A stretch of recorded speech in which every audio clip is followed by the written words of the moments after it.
بسم اللہ الرحمن الرحیم نحمده ونصلي على رسوله الكريم اما بعد قال الله تعالى ما للظالمين من حميم ولا شفيع يطاع۔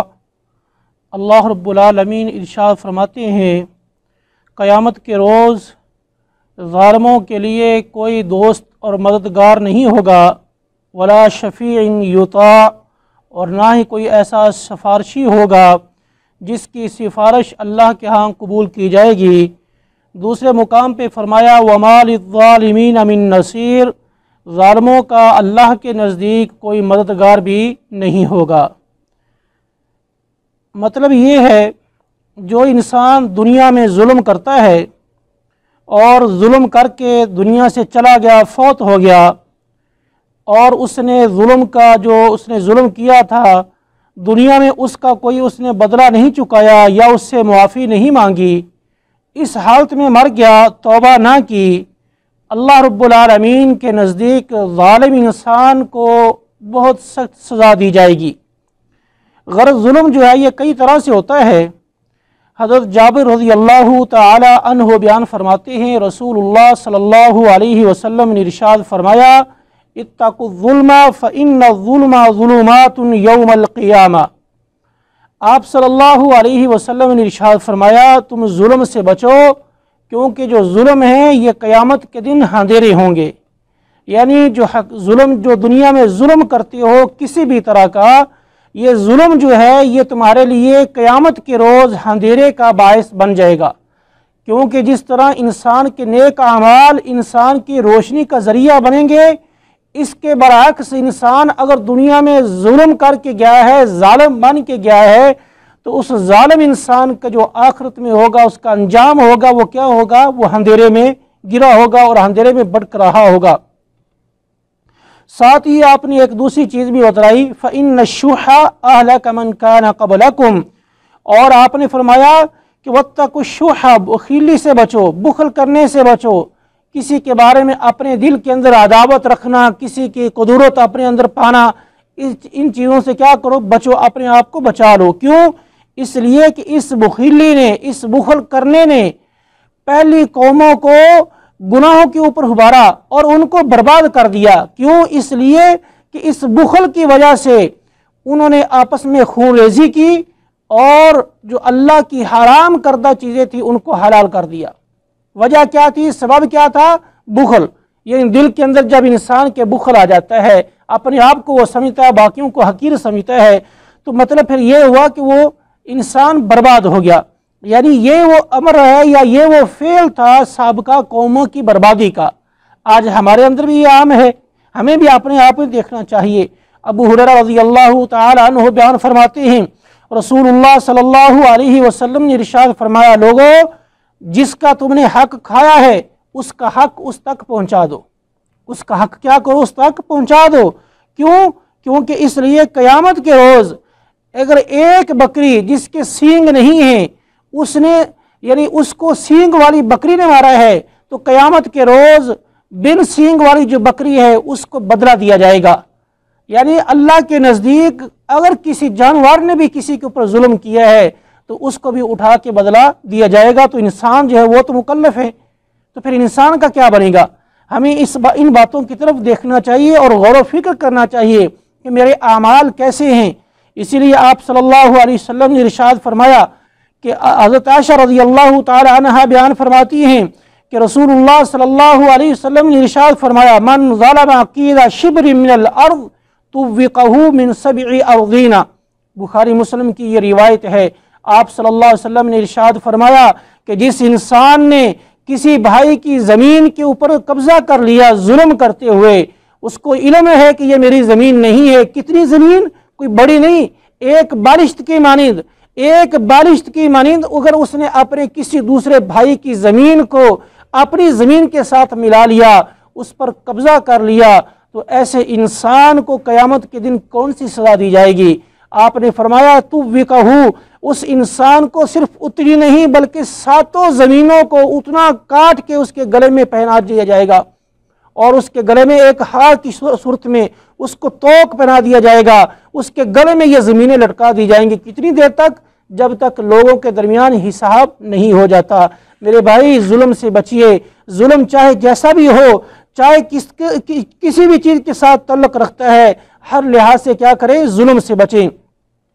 بلکہ مسلمان تو وہ ہے جس کے ہاتھ سے، جس کی زبان سے دیگر مسلمان کیا ہوں؟ محفوظ ہوں۔ جیسا عبداللہ بن عمر بن عاص رضی اللہ تعالی عنہما بیان فرماتے ہیں، رسول اللہ صلی اللہ علیہ وسلم نے مسلمان کی تعریف کرتے ہوئے کیا فرمایا تھا؟ آپ نے فرمایا المسلم من سلم المسلمون من لسانہ و یدہ۔ مسلمان تو وہ ہے کہ جس کی زبان سے، جس کے ہاتھ سے دیگر مسلمان کیا ہوں؟ محفوظ ہوں۔ دوسرے مسلمانوں کو اس کی زبان سے بھی کوئی تکلیف نہ ہو، یعنی کوئی ایسا وہ کلمہ ادا نہ کرے جس سے دیگر مسلمانوں کو تکلیف پہنچتی ہے، اور اس کے ہاتھ جو ہیں وہ شر کے لیے نہیں اٹھتے، خیر کے لیے اٹھتے ہیں، اور وہ اپنے بھائیوں کو نہ ہاتھ سے تکلیف دیتا ہے نہ اپنی زبان سے تکلیف دیتا ہے، جبکہ مسلمان جو ہیں، دیگر بھائی جو ہیں وہ اس سے محفوظ ہیں۔ آپ نے فرمایا وہ مسلمان ہے۔ یہ کون سا مسلمان ہے کہ جس کی زبان جو ہے ہر وقت وہ اپنے بھائیوں کے خلاف استعمال ہو رہی ہے، اس کے ہاتھ جو ہیں وہ اس کے خلاف استعمال ہو رہے ہیں، اور ہم کہتے ہیں کہ ہم مسلمان ہیں؟ نہیں میرے بھائی، ہمیں سوچنا چاہیے اور غور و فکر کرنا چاہیے کہ میرے اعمال کیسے ہیں، میں کس طرف جا رہا ہوں۔ ابو امامہ یاس بن سالم الحارثی رضی اللہ تعالی عنہ بیان کرتے ہیں کہ رسول اللہ صلی اللہ علیہ وسلم نے ارشاد فرمایا، من قطع حق امرئ مسلم بیمینہ فقد اوجب اللہ لہ النار۔ جس انسان نے اپنے کسی مسلمان بھائی کے حق کو ہڑپ کر لیا، اس کے حق کو اپنے ساتھ ملا لیا، اس کے حق کو خود کھا گیا، اور آپ صلی اللہ علیہ وسلم نے ارشاد فرمایا اللہ رب العالمین نے اس انسان کے اوپر جہنم کو واجب کر دیا ہے۔ یعنی جس انسان نے کسی دوسرے بھائی کا حق کھا لیا ظلم کی بنا پہ، تو گویا کہ اس نے اس کے اوپر جہنم کی آگ جو وہ واجب ہو گئی ہے۔ فقد اوجب اللہ لہ النار، یہ صحیح مسلم کی روایت ہے۔ آپ صلی اللہ علیہ وسلم نے فرمایا کہ اس کے اوپر جہنم واجب ہو گئی ہے۔ دیکھ لے میرے بھائی کتنا بڑا سخت گناہ ہے، اور آج ہماری صورتحال کیا ہے؟ اگر کوئی بھائی ہے تو دونوں بھائیوں میں سے ہر ایک کی خواہش یہ ہوگی کہ میں اس سے چھین لوں، اس کی جو جائیداد ہے، اس کی جو زمین ہے، اس کا جو گھر ہے، کسی بھی لحاظ سے اس کے وراثت میں، اس کے مال و دولت میں، ہر لحاظ سے کیا کریں گے؟ ہم اس کی ہر چیز کو چھیننے کی کوشش کریں گے۔ جہاں تک ہمارا بس چلتا ہے ہم اس کے اوپر ظلم کرنے کی کوشش کریں گے۔ تو میرے بھائی یہ مسلمان نہیں ہے۔ اور صحابی کہتے ہیں کہ نبی علیہ الصلوۃ والسلام سے پوچھا کہ اللہ کے رسول، اگرچہ اس نے تھوڑی سی ظلم کیا کیوں، تھوڑا سا ظلم کیوں نہ کیا ہو، یا تھوڑی سی اس کی چیز کیوں نہ قبضے میں لی ہو، آپ نے کیا فرمایا؟ وَإِن كَانَ قَضِيبًا مِّنْ أَرَاكَ، اگرچہ یہ اراک کہتے ہیں پیلو کے درخت، پیلو کے درخت جو ہے اس کی مسواک یا اس کے جو ایک دانہ ہوتا ہے اس کے دانے کے برابر بھی اتنا بھی اگر تم نے ظلم کیا ہے تو اللہ رب العالمین تمہیں معاف نہیں فرمائے گا۔ میرے بھائی ظلم سے بچیں، ظلم جو ہے یہ انسانوں کو برباد کر دیتا ہے۔ حضرت عمر بن خطاب رضی اللہ تعالی عنہ بیان فرماتے ہیں، جب خیبر کا دن تھا اور مسلمانوں میں کچھ لوگ شہید ہو گئے، صحابہ کہنے لگے فلاں بھی شہید ہو گیا، فلاں بھی شہید ہو گیا، حتیٰ کہ ایک ایسا آدمی آیا جس کے پاس سے گزرے اور کہنے لگے کہ یہ بھی شہید ہو گیا۔ نبی علیہ الصلوۃ والسلام نے جب اس کا نام سنا، آپ نے فرمایا کلا، ہرگز نہیں، یہ شہید نہیں ہے۔ کیوں؟ اس لیے کہ میں اس انسان کو دیکھ رہا ہوں کہ جہنم کے اندر ایک چادر تھی جو مال غنیمت کو تقسیم کرنے سے پہلے اس نے چرایا تھا، اس کو اٹھایا تھا اور اپنے قبضے میں کیا تھا، وہ جہنم کے اندر اس کے اوپر لپٹی ہوئی ہے اور جہنم کی آگ اس کے اوپر جل رہی ہے۔ تو غرض یعنی دیکھیں یہ صحابہ کی بات ہے، اور صرف ایک چادر اس نے اٹھائی۔ آج ہم کیا کرتے ہیں؟ ہم تو لوگوں کو جائیدادیں کھا رہے ہیں، ان کے مال و دولت کو خود کھا رہے ہیں، اور ہر چیز ان کی ہڑپ کرنے کی کوشش کر رہے ہیں۔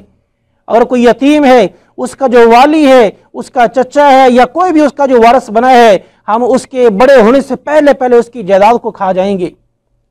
یہ کون سا مسلمان ہے؟ کیا یہ مسلمان کا شیوا ہے؟ نہیں، بلکہ یہ ظلم ہے۔ میرے بھائی ظلم سے بچیے۔ ظلم جو ہے اللہ کے نزدیک اس کی بہت بڑی سخت سزا ہے۔ ابو ہریرہ رضی اللہ تعالیٰ عنہ بیان فرماتے ہیں رسول اللہ صلی اللہ علیہ وسلم ہم میں بیٹھے تھے اور آپ نے سوال کیا کہ تم مفلس کو جانتے ہو کہ مفلس کون ہوتا ہے؟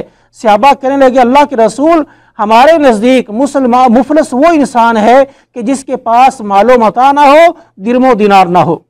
آپ نے فرمایا وہ مفلس نہیں ہے، بلکہ حقیقت میں میری امت کا وہ انسان مفلس ہوگا قیامت کے دن جو اللہ کے پاس آئے گا، اپنی نمازیں لے کے آئے گا، زکوٰۃ لے کے آئے گا، صدقہ خیرات لے کے آئے گا، نفل و نوافل لے کے آئے گا، نیکی غرض نیکیاں بہت کثرت سے لے کے آئے گا، اتنی اس کے پاس نیکی ہوں گی کہ لوگ گمان کر رہے ہوں گے کہ یہ تو جنتی ہے، لیکن اچانک ایک آدمی آئے گا کہے گا اللہ اس نے مجھے گالی دی ہے، اور ایک آئے گا اللہ اس نے میرے اوپر تہمت لگائی ہے، ایک آ کے کہے گا اللہ اس نے میرا مال کھا لیا تھا، اور دوسرا آ کے کہے گا اللہ اس نے مجھے قتل کیا تھا یا میرا خون بہایا تھا، اور اسی طرح ایک آئے گا اللہ اس نے مجھے مارا تھا۔ یعنی اس طرح کے جو لوگ ہیں اس سے بدلہ لینے والے وہ قیامت کے روز اللہ کے پاس پہنچ جائیں گے، لیکن اللہ کی عدالت میں پھر اس وقت روپیہ پیسہ نہیں چلے گا۔ اللہ کی عدالت میں جس چیز سے انصاف کیا جائے گا وہ کیا ہے؟ ظالم سے اس کی نیکیاں لے کے مظلوم کو دی جائیں گی۔ اگر ظالم کے پاس نیکیاں نہیں ہیں پھر مظلوم کے گناہوں کو اٹھا کے ظالم کے اوپر ڈال دیا جائے گا۔ یہ اس طرح اللہ کے نزدیک انصاف ہوگا، وہاں کو روپیہ پیسہ کوئی جائیداد نہیں ہوگی۔ اس لیے میرے بھائی اپنے اعمال کی فکر کریں، جو ہم عمل کرتے ہیں ان کو محفوظ کرنے کی کوشش کریں، کہیں وہ ضائع نہ ہو جائیں۔ آپ صلی اللہ علیہ وسلم نے ارشاد فرمایا اس کو بھی اس کی نیکیاں دی جائیں گی، دوسرے کو دی جائیں گی، تیسروں کو دی جائیں گی، غرض ابھی اس کے قرض دار باقی ہے اور اس حاجی نمازی صاحب کی نیکیاں ختم ہو گئی۔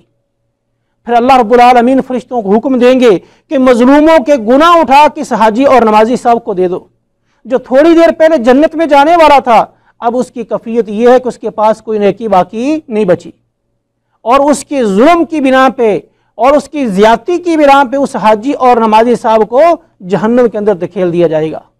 اس لیے میرے بھائی ظلم سے بچیے۔ اللہ رب العالمین سے دعا ہے اللہ تعالیٰ قرآن و سنت کے مطابق عمل کرنے کی توفیق عطا فرمائے۔